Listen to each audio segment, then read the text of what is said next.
Ceasa Campinas projeta aumento no público e nas vendas no mercado de flores, impulsionado pelo Dia das Mães. Campinas promove semana especial em homenagem à Força Expedicionária Brasileira. No Giro Ambiental, vamos falar sobre uma dieta inovadora que pode transformar a pecuária, reduzindo a emissão de metano.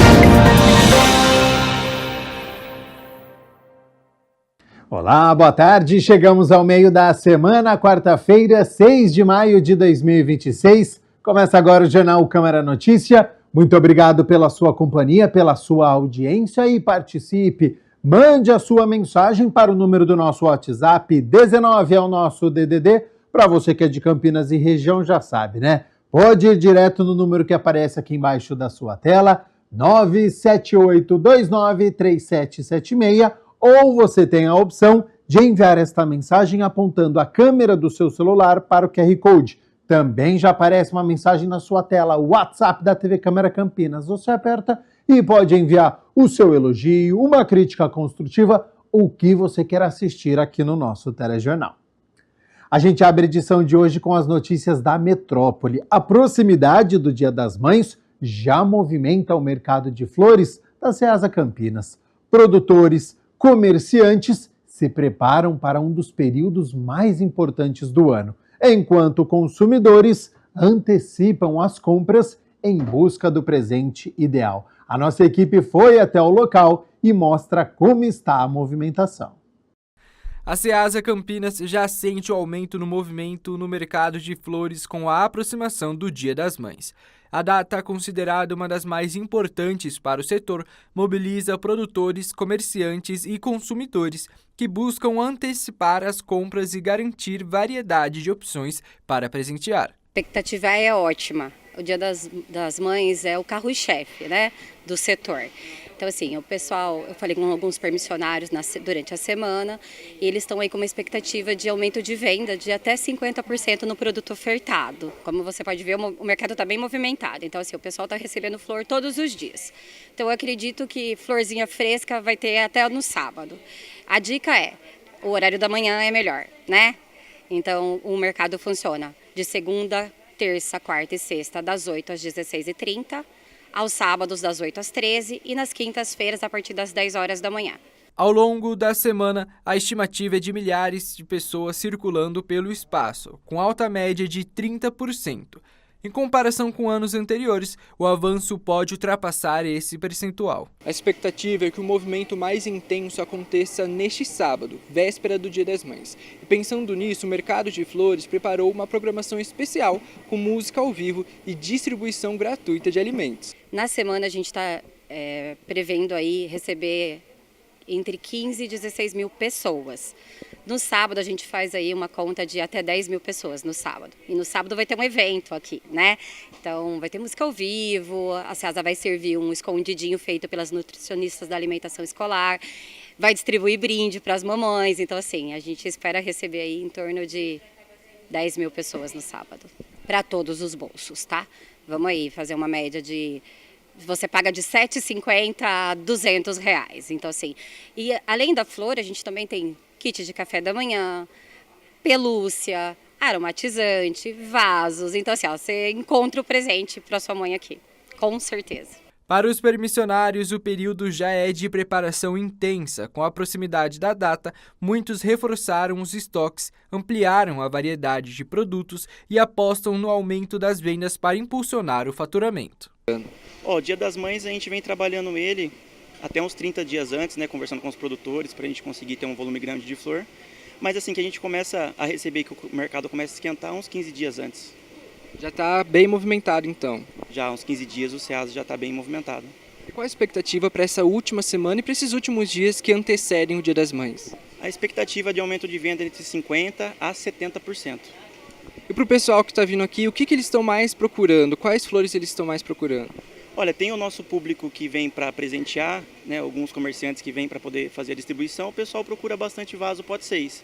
Dentro deles é calanchoê, mini orquídea, mini crisântemo, roseirinha, enfim, pimentinha, tem bastante variedade. Flor de corte, nosso carro-chefe é a rosa, ela é bem procurada.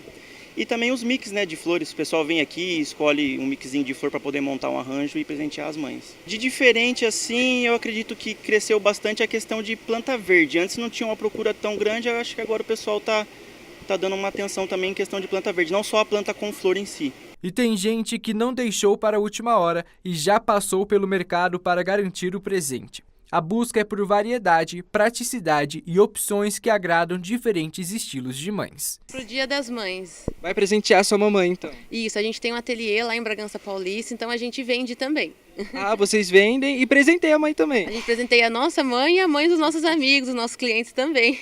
Quais flores você está levando hoje? Hoje eu escolhi um mix de flor do campo, porque eu acho muito bonita, eu gosto muito da rosa, gosto muito da orquídea, mas esse ano a gente quis fazer um pouco mais diferente. Então esse ano vocês estão dando uma diferenciada. Isso, esse ano a gente vai dar uma diferenciada. E as flores aqui estão lindas, né? Todas maravilhosas, bem fresquinhas, estão lindas. E você veio cedo, já veio então garantir a flor fresquinha. Isso, a gente vem mais cedo, a gente vem um pouquinho antes da data também pra gente garantir, pra gente não ficar na correria. Começando a pensar nessas flores, viu?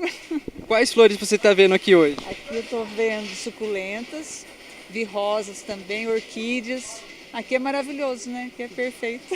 Você tem um costume de, no Dia das Mães, vir aqui e já escolher uma flor bonita? Sim, sempre que possível venho uns dias antes e já escolho para enfeitar a casa, né? Então você já veio antes, já veio garantir a flor fresquinha, bonitinha, para ter lá no Dia das Mães. E enfeitar a casa, deixar a casa toda linda pro Dia das Mães, que é muito bom, né? As mulheres no geral gostam muito de flores, né? O que você veio comprar hoje pro Dia das Mães? Tem uma academia, então vim dar uma lembrancinha para todas as mães, mulheres, né? Para elas se sentirem amadas, acolhidas. Então a gente, normalmente é uma tradição nossa, a gente dá uma suculenta para elas. Suculenta, uma plantinha, para simbolizar esse carinho que a gente tem com elas. Tem vários tipos de mãe, tem as tias também, querendo ou não, faz parte também, né? As avós que tem lá. Então é isso, é uma homenagem nossa para essas pessoas maravilhosas que nos ajudam, colocaram a gente no mundo.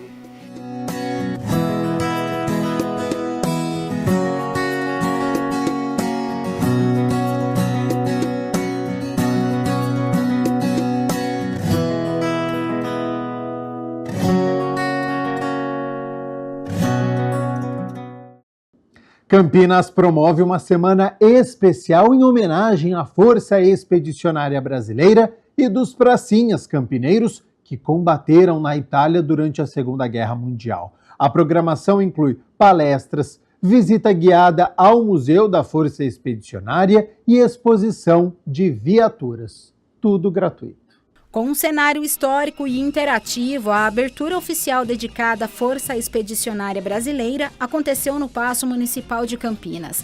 A homenagem tem o objetivo de resgatar e preservar a memória dos pracinhas brasileiros. A programação gratuita e aberta ao público vai até o dia 9 de maio e reúne atividades culturais, militares e educativas, com palestras e visitas guiadas ao Museu da Força Expedicionária Brasileira, além da exposição de viaturas militares. O presidente da Câmara, vereador Luiz Rossini, destacou a importância dessas celebrações. Nós temos aqui a Associação dos Expedicionários Campineiros, que mantém esse acervo. Aqui hoje iniciamos a comemoração da Semana da FEB de Campinas.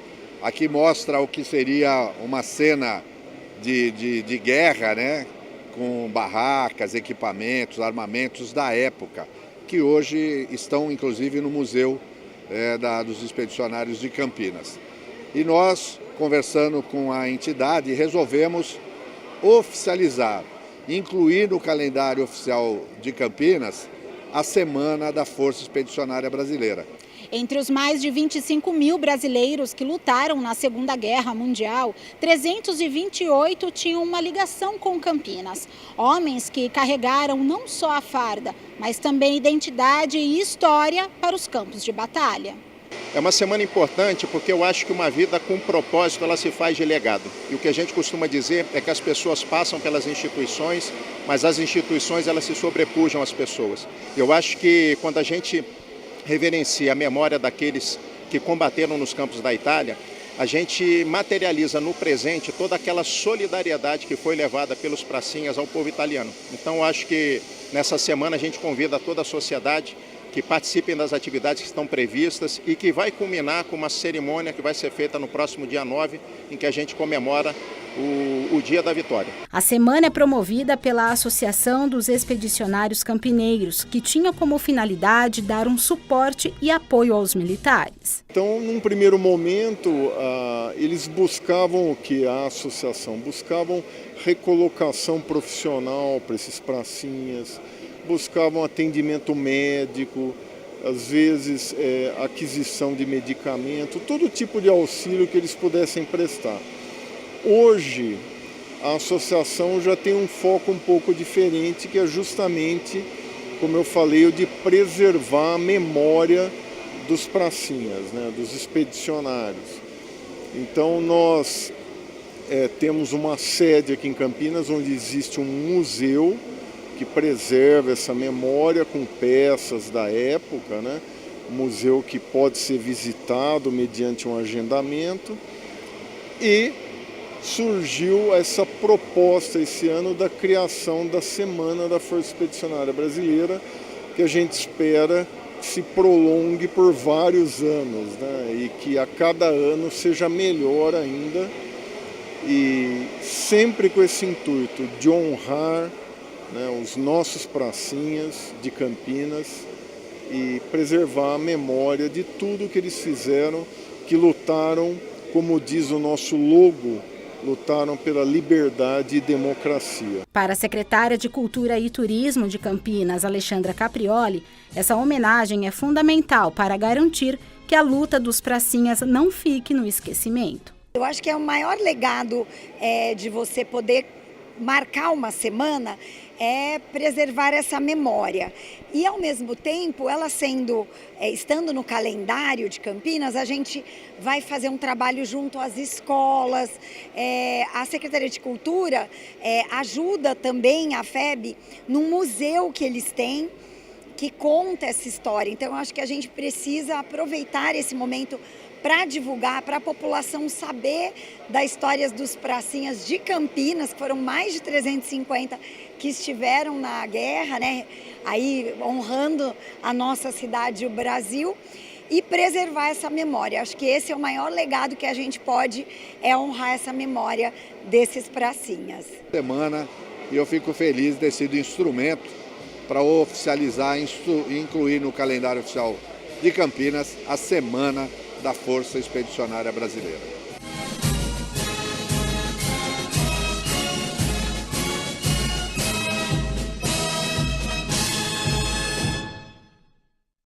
Hora das notícias do Legislativo, porque a primeira parte da 25ª reunião ordinária foi marcada por homenagens ao Dia da Vitória e pela apresentação de um projeto de lei que propõe a criação da Semana da Força Expedicionária Brasileira no município. Por iniciativa do presidente da Câmara, vereador Luiz Rossini, a primeira parte da 25ª reunião ordinária da Câmara de Campinas foi marcada por homenagens ao Dia da Vitória, celebrado em 8 de maio. Durante a discussão, foi apresentado o projeto de lei que institui a Semana da Força Expedicionária Brasileira em Campinas. Eu acho que a gente tem que lembrar qual foi a participação do Brasil na Segunda Guerra Mundial. E a participação da FEB, a Força Expedicionária Brasileira, foi decisiva, né, para a reconquista, para a liberação da Itália, né, do jugo do chamado eixo nazi-fascista, né, Alemanha, Itália e Japão.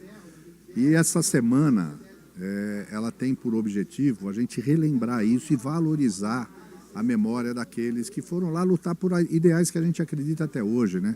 De democracia, de liberdade, de soberania, de justiça, de igualdade. E a Associação dos Expedicionários Campineiros, ela tem a todo ano feito ações nessa semana que envolve o dia 8 de maio, que é o Dia da Vitória, né? Quando teve o final da Segunda Guerra Mundial, para lembrar e fazer memória mesmo aos expedicionários brasileiros e particularmente aos campineiros que integraram aquela força expedicionária. A Semana da FEB deverá ser realizada anualmente entre os dias 2 e 8 de maio. A proposta prevê a inclusão da semana no calendário oficial do município, com o objetivo de preservar a memória histórica e valorizar a participação brasileira na guerra. A FEB foi criada no governo Getúlio Vargas, em 1943, depois de navios mercantes brasileiros terem sido afundados, né, pela Marinha do Eixo, alemã, Itália e tal. Então o governo reagiu a isso, criou a Força Expedicionária Brasileira, que se juntou aos aliados para enfrentar o nazifascismo na Itália. E foi impressionante assim, a participação, deixou um legado. Tanto que os brasileiros em Montese, na região onde eles estiveram atuando, são reverenciados como heróis hoje. Eles são lembrados lá e tem uma gratidão enorme do povo italiano por aqueles pracinhas brasileiros.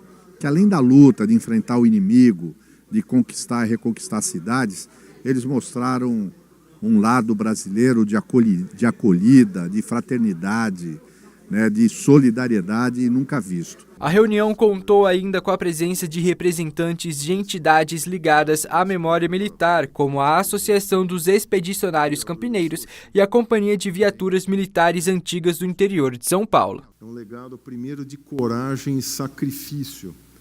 Eu sempre digo, o pracinha brasileiro em grande parte eram pessoas simples que nunca tinham saído da cidade onde eles viviam e, de repente, se viram atravessando o Oceano Atlântico para participar de uma guerra, de um conflito de proporções mundiais. E não fizeram feio, foram lá e enfrentaram, eu sempre falo, um inimigo preparado, um inimigo que desafiava qualquer exército que fosse enfrentar, mas o brasileiro não abaixou a cabeça e nós voltamos com o V da vitória. E quando a gente fala de coragem, sacrifício, democracia e igualdade, às vezes isso não nos toca, porque às vezes são conceitos intangíveis que na nossa vida do dia a dia a gente pode passar despercebido. Mas eu gostaria de deixar como legado, que é aquele legado que nos toca, particularmente quando a gente fala de humanidade e acolhimento.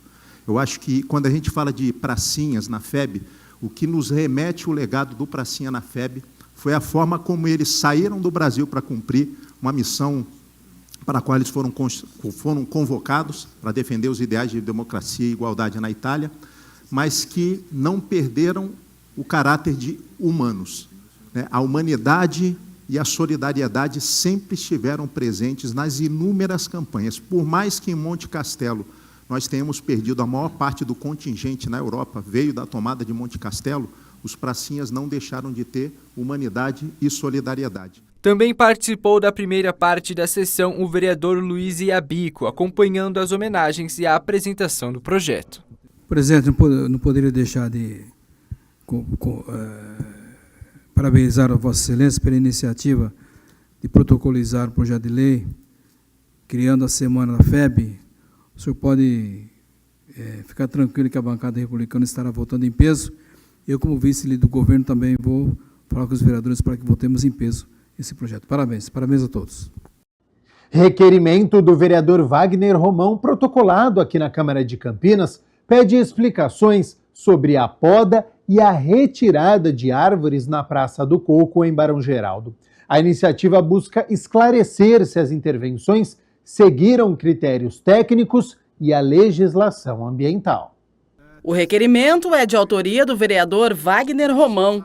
O parlamentar esteve no local e constatou intervenções que resultaram na supressão de árvores de grande porte, além de podas consideradas severas em outros exemplares. O que está acontecendo tem que ser mudado, nós temos que promover uma mudança nessa política. A empresa terceirizada, a MB Engenharia, que é responsável por fazer essas extrações, ela tem atuado de uma maneira absolutamente irregular. Com o que aconteceu na Praça do Coco, especialmente, foi não só a extração dessas duas árvores, uma delas ainda em processo, mas pelo menos 3 árvores ali do entorno, elas ficaram bastante danificadas e pode ser que venham ser extraídas também, a depender do laudo que vai ser expedido para isso, né? Além disso, vários equipamentos bancos das praças, cercas do parquinho, equipamentos ali da praça também foram danificados porque foi um trabalho feito de uma forma bastante inadequada. Conhecida como o Coração Verde de Barão Geraldo, a Praça do Coco é um dos principais pontos de lazer e convivência do distrito. O espaço recebe eventos culturais, cinema a céu aberto e feira de artesanato. Além da supressão das árvores, o requerimento também chama a atenção para possíveis danos causados a equipamentos públicos da praça. A gente fez um requerimento de informações, tem vários temas, entre eles esses, né? Quem vai pagar por esse prejuízo, qual que é a natureza desse contrato da Prefeitura com a MB Engenharia, o que vai ser feito com os troncos, galhos que foram suprimidos, né? Porque isso também tem um alto valor no mercado. Então é por aí que a gente vai fazer, que a gente apresentou esse requerimento de informações e mais do que isso, apresentamos o projeto de lei complementar para mudar a forma como a extração dessas árvores tem sido feita na nossa cidade. Moradores do Jardim Santa Rosa relataram falta de profissionais no Centro de Saúde Santa Rosa. Por este motivo, o vereador Edson Ribeiro pede informações e providências à Prefeitura. O vereador Edson Ribeiro pede informações no requerimento sobre os atendimentos de profissionais no Centro de Saúde do bairro Jardim Santa Rosa. Eu tive várias pessoas no meu gabinete reclamando, ligando, reclamando que lá não tem o clínico geral. E se um posto de saúde, uma unidade de saúde, não tem um clínico geral, faltou tudo. Então, esse vereador está fazendo um requerimento de informação para mandar para o secretário de saúde, realmente para ver o que pode estar acontecendo, porque o bairro está numa escassez em termos, faltando médico no posto de saúde do Santa Rosa. O parlamentar destaca a importância da região. Inclusive a Chácara Cruzeiro do Sul, Santa Rosa, Sul América, Parque Valência 1, Parque Valência 2, ela atende inclusive as áreas rurais, atende tudo aquilo lá. Então, veja bem, esse vereador está fazendo um requerimento de informação para a gente saber o que está acontecendo e eu quero uma resposta em breve. Por que realmente está faltando o clínico geral. No documento, o Edson Ribeiro questiona qual a providência que será tomada para resolver o problema. É aquilo que eu falei para você, faltou o clínico geral, faltou tudo. Então é o que mais o pessoal precisa. A paralisação do Centro de Saúde São José por conta de um assalto é questionada aqui na Câmara de Campinas. A vereadora Mariana Conte cobra explicações da Prefeitura sobre o caso. As atividades na unidade foram interrompidas temporariamente após um assalto. Os atendimentos foram reorganizados em outros pontos da rede municipal. Diante da situação, a vereadora Mariana Conte protocolou um requerimento solicitando informações à Prefeitura. Na verdade, a minha preocupação é com relação ao sucateamento que os centros de saúde estão vivendo. A gente sabe que você tem uma falta de profissionais da segurança, você tem uma precariedade da estrutura do prédio, você está tendo muitos casos, aconteceu essa situação do assalto, mas também estamos tendo muitos casos de violência contra os próprios profissionais, uma vez que a gente está vivendo uma precarização cada vez maior do sistema, dos postos de saúde, dos centros de saúde. Então, essa precarização vai levando a essa situação de violência. Dentre os questionamentos, a parlamentar pede informações sobre a existência de um plano de segurança patrimonial específico para a unidade e, em caso positivo, solicita o envio do documento. Fiz o questionamento sobre as medidas de segurança, seja predial, seja do ponto de vista da vigilância patrimonial também. Então, eu acho que é muito importante a gente cuidar dos centros de saúde e tem me preocupado não só porque também o que a gente está vendo é que conforme vai sendo mais precarizado e depois da terceirização do almoxarifado da saúde, isso precarizou ainda mais, tem aumentado a falta de insumos básicos, isso aumenta a negativa dos profissionais com relação à população e a população fica indignada. Isso vai descredibilizando os centros de saúde.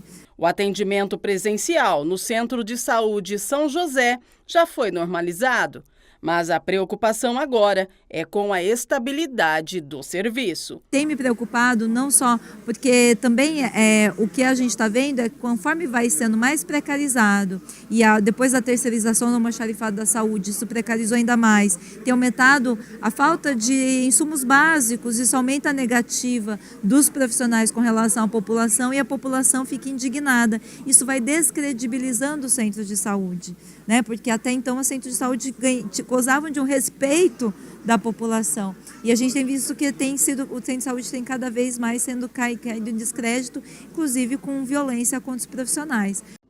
Alunos do 5º ano da Escola Municipal Professor Benevenuto de Figueiredo Torres visitaram a Câmara Municipal de Campinas, conheceram as dependências aqui da casa, aprenderam as funções dos departamentos aqui no Legislativo. O Câmara Educa é o programa educativo conduzido pela Coordenadoria de Relações Públicas e Cerimonial, com o apoio da Escola do Legislativo Elecamp. Estudantes do 5º ano da Escola Municipal Professor Benevenuto conheceram as dependências da Câmara, o estúdio da TV, galeria dos presidentes, sala da presidência. Passaram por atividades lúdicas, vídeos informativos, palestras. Um momento importante de aproximação com o Legislativo. Eu acho muito importante essa iniciativa como ponto de passar para as crianças a educação política, né? Passar o funcionamento da estrutura política, o funcionamento dos poderes. E você vê, essas crianças de hoje eram bem novas e muito participativas, o que anima a gente cada vez mais, porque era um grupo bem interessado e bastante atuante, e o que a gente quer que a sociedade seja, mais atuante, mais participativa, para valer melhor a democracia, para valer bem a democracia. Interesse das crianças que surgiu dentro da sala de aula. O assunto política, ele sempre passa conversando com as crianças. Então, desde a entrega do material, por exemplo, eu explico para eles de onde vem esse dinheiro, que é o dinheiro dos nossos impostos, né, que nada é de graça, que a escola é mantida com isso. Então, entendendo o funcionamento da política na vida prática deles, né, do uniforme, da carteira, de ter uma escola organizada, que isso tudo é fruto da política também. Então, o assunto político, ele perpassa, né, praticamente todo dia com as decisões, criação de regras que a gente faz ali na sala. Então é um trabalho constante. É uma coisa que eu busco estimular bastante, né? Primeiro, um ambiente seguro onde eles possam expor as dúvidas, curiosidades, né? E as coisas que eles acham antes de tudo, né? Mesmo que às vezes saiam coisas que não são tão corretas, mas eu criei esse espaço de que é ali para eles construírem esse conhecimento, né? Através da pergunta e também de colocarem porque em tempos de fake news, né? É importante que eles tenham esse espaço para falar essas coisas também e para a gente conseguir ir limpando e construindo conhecimento junto com eles. A vereadora Paola Miguel conversou com os estudantes, respondeu perguntas e aprovou a iniciativa, que classificou como um excelente meio de transformação social coletiva. Quanto antes a população entender, né, que aqui é a casa do povo e principalmente que são eles que demandam pra gente, né, que trazem as ideias, as propostas e principalmente que a política lá pode ser sim um meio de transformação social coletivo, mas a gente vai ter para fazer aqui dentro dessa casa. A gente vai ter mais ideias, mais informações, a gente vai ter mais a população ao nosso lado, que isso é um fator super importante. Muitas vezes o nosso olhar, né, de quem está aqui dentro, ele é um olhar que não consegue enxergar, às vezes, um buraco de uma rua. A gente não consegue enxergar um problema que é localizado, né, em um bairro, muitas vezes um projeto que a gente acha que já está superado, né? Ele ainda não chegou em determinadas localidades. Então a gente consegue, né, a partir desse olhar de fora, né, a gente consegue perceber que ainda há muito a fazer pela cidade. Então nada melhor que ouvir dos próprios alunos o que eles acharam e aprenderam. Foi bem legal eu nunca tinha visto nunca perguntei algo para um vereador, assim, a primeira vez. Eu não sabia que era aqui, né, que eu sempre quando eu ia assistir alguma coisa, ou minha mãe, eu via aqui, né? Só que eu não sabia, não imaginava que eu ia vir aqui. E eu tô achando muito legal. Eu achei bem legal e eu não sabia que eles faziam... eu não sabia que eles tinham a escrita lá que falava sobre uma mulher lá. E eu achei bem legal. Eu queria pesquisar como que os vereadores, tipo assim, o que cada um faz, qual que é a função de cada um.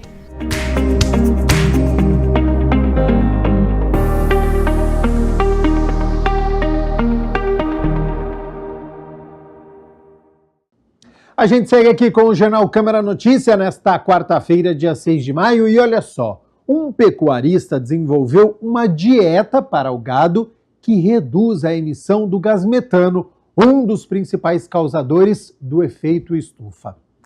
Tema que você acompanha a partir de agora no nosso quadro O Giro Ambiental.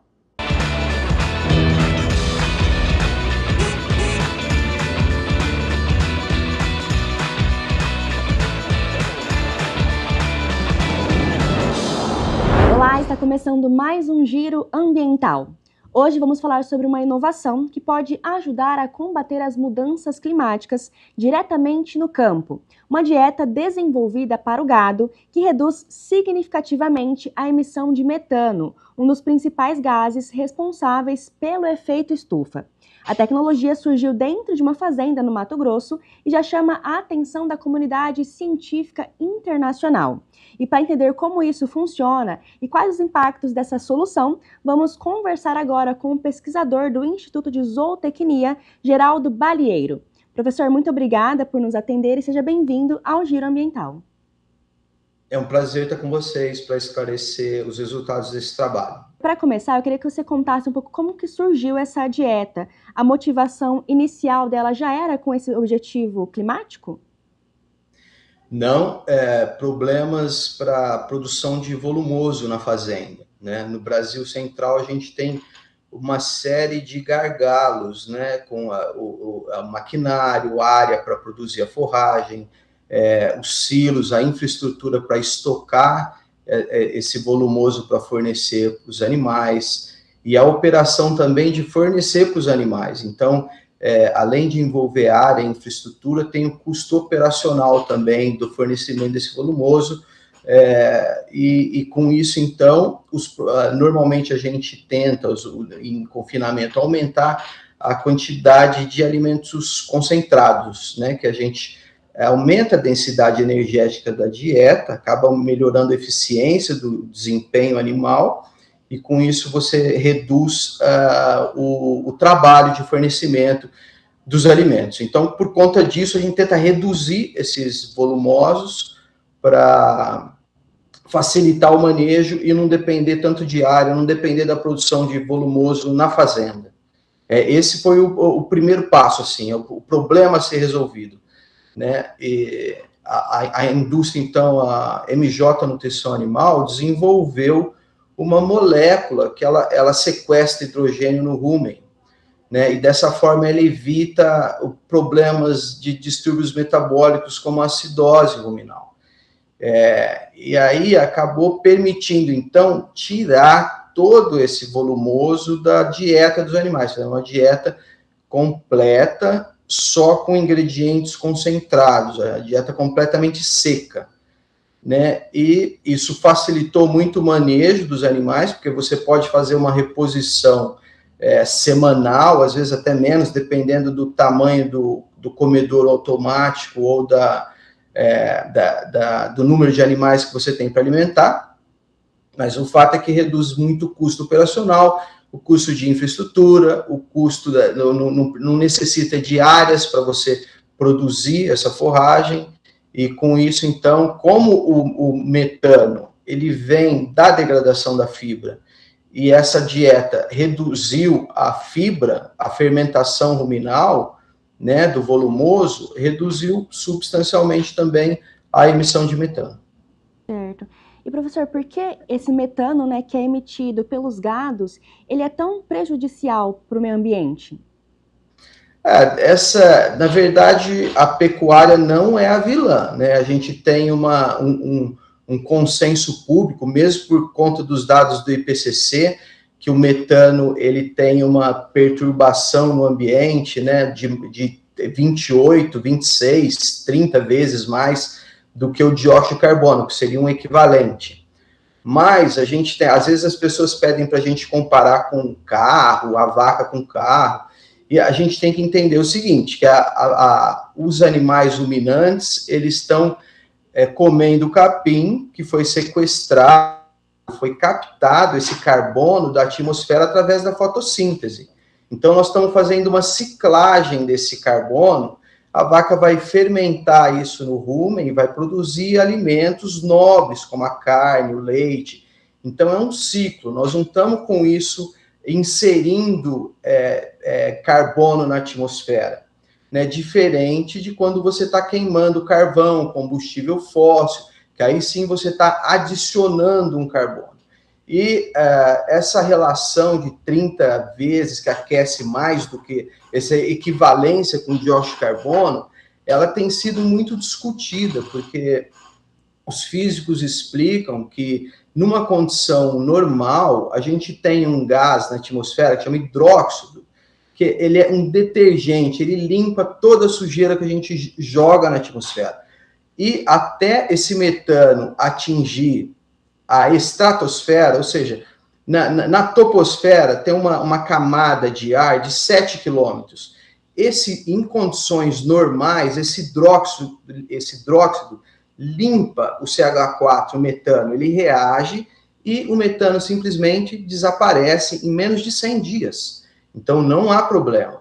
O problema é quando você tem monóxido de carbono nessa mesma coluna de ar, ocupando todos esses hidróxidos, e dessa forma o metano ele vai subindo, ele leva 100 dias até atingir uma camada acima da troposfera, passando para a estratosfera, acima de 7, 8 quilômetros. Aí nessa camada superior, na estratosfera, não tem hidróxido para limpar. E ali sim, esse metano vai ficar 12 anos até ele ser completamente degradado. Então, essa conta que é de equivalência do metano com o dióxido de carbono considera esse período de perturbação que, na verdade, tem uma reação onde você tem muito dióxido de carbono na atmosfera.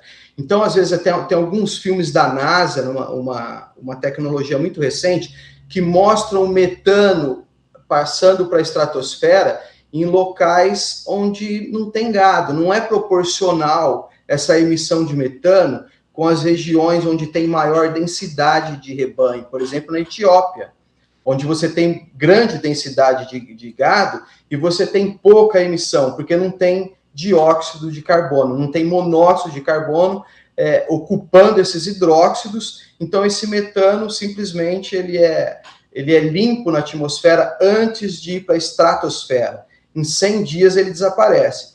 É importante a gente mencionar isso, esclarecer isso, para que as políticas públicas sejam definidas com um bom conhecimento de causa, né? O gado, a pecuária, faz parte de um sistema de produção de alimentos sustentável. Ele faz parte desse ciclo. A gente está só transformando o carbono, não estamos criando o carbono, né? O metano tem sim mais poder de aquecimento do que o dióxido de carbono, né? Mas essa equivalência a gente tem que considerar não só o que se emite, mas como também a concentração de outros gases na atmosfera, principalmente de monóxido de carbono, que vem da queimada de floresta, de queima de combustível fóssil. Então, se eles estiverem na mesma coluna de ar, ocupando esse hidróxido que limparia o metano escapa e vai para a estratosfera, onde tem menos hidróxido, e ali ele permanece por mais tempo. Certo. E, professor, na prática, você já falou um pouco sobre essa dieta, que ela é uma dieta seca, né? É isso? Sim. Ela tem algum efeito também no bem-estar desse animal, desse gado? Não, o gado pode comer essa dieta, né? Soa um pouco estranho, falar como é que a gente vai alimentar ruminantes sem forragem, né? Mas esse que foi o grande achado, assim, né? Porque o Dr. Márcio, ele é um engenheiro florestal, também tem conhecimento em química, então ele conseguiu desenvolver uma molécula para reduzir esse problema metabólico, o animal pode comer sem ficar sem ter problema de distúrbio, e ela sendo seca, ela permite que seja utilizada, ela não estraga. Então você deixa no comedouro automático por dias, o gado vai comendo e a dieta vem caindo e você não precisa voltar. Então reduz muito o custo operacional no confinamento, justamente por ela ser seca, né? Ela não estraga e o gado fica saudável. Nós tivemos trabalhos aqui alimentando os animais durante 300 dias, sem forragem, sem problemas de distúrbio metabólico, inclusive depois fizemos análises de fígado, na carne, sem resíduos de antibiótico. Não tem antibiótico nessa dieta.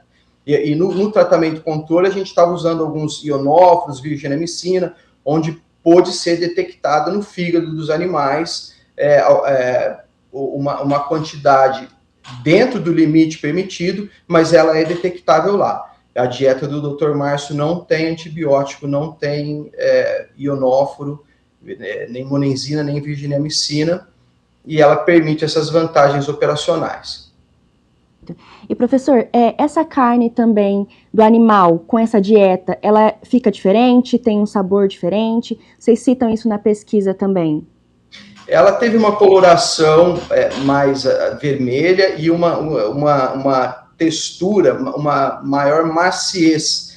A gente faz um teste de cisalhamento, né, para ver o corte da carne, qual que é a pressão que você precisa para fazer o corte na carne. Então, ela foi mais macia também que o controle. Teve mais essa vantagem da qualidade da carne, essa questão da maciez e da coloração da carne também foi favorável. E essa solução, ela já está disponível ou ainda precisa de mais testes para ser usada assim amplamente? Não, ela está validada, já tem mais de 300 mil cabeças usadas no ano passado, né, principalmente no Mato Grosso. Ele já está no comércio disponível, as pesquisas demonstram, então ela está disponível. Se o produtor decidir alimentar os animais sem forragem, ele tem realmente essa opção confiável e disponível. Certo.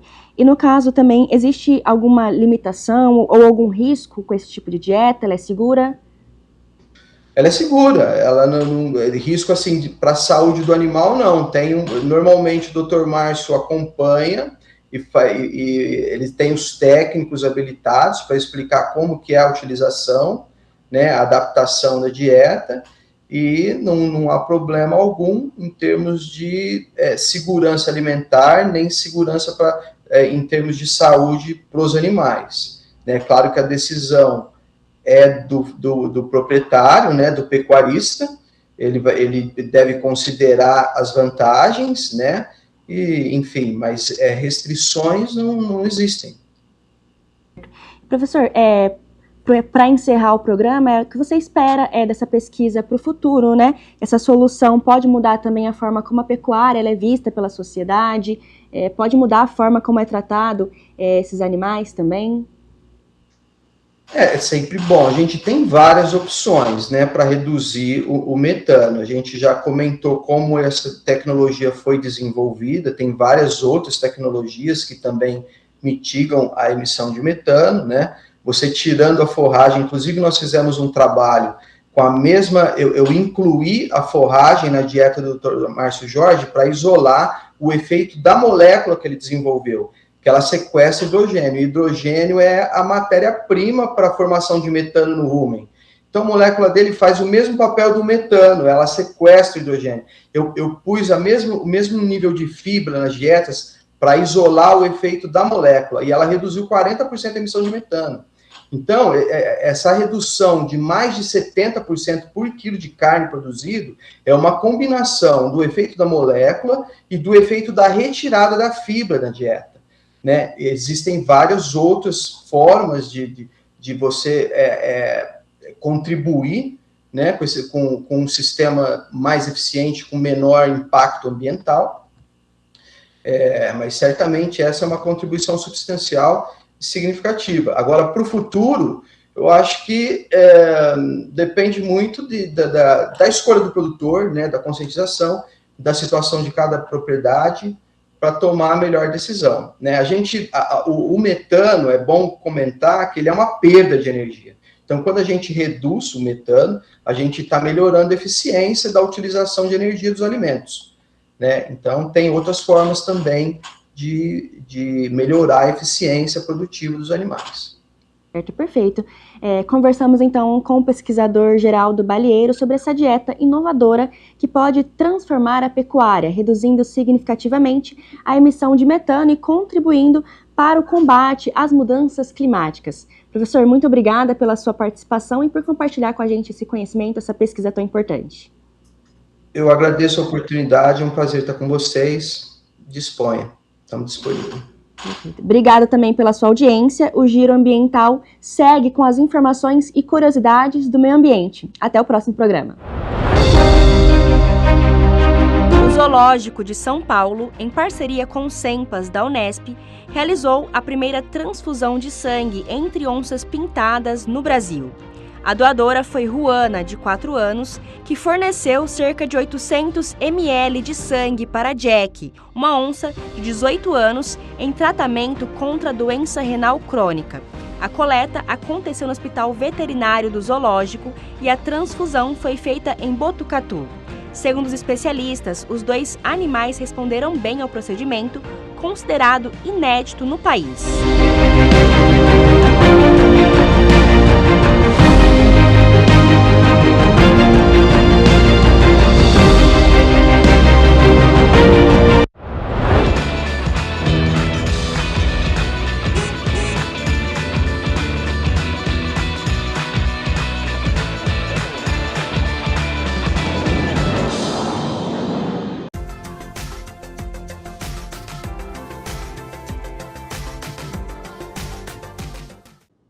Massa de ar quente, seco e estável continua atuando aqui em Campinas e região, o que mantém o tempo estável e sem mudanças. Então, amanhã, quinta-feira, o sol aparece durante todo o dia, com alguma nebulosidade, mas segue sem previsão de chuva. Sobre as temperaturas, mínima de 19 graus, ao longo do dia a temperatura sobe, podendo chegar aos 31 aqui na cidade de Campinas.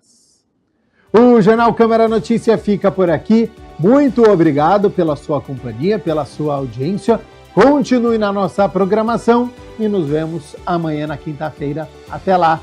Tchau, tchau.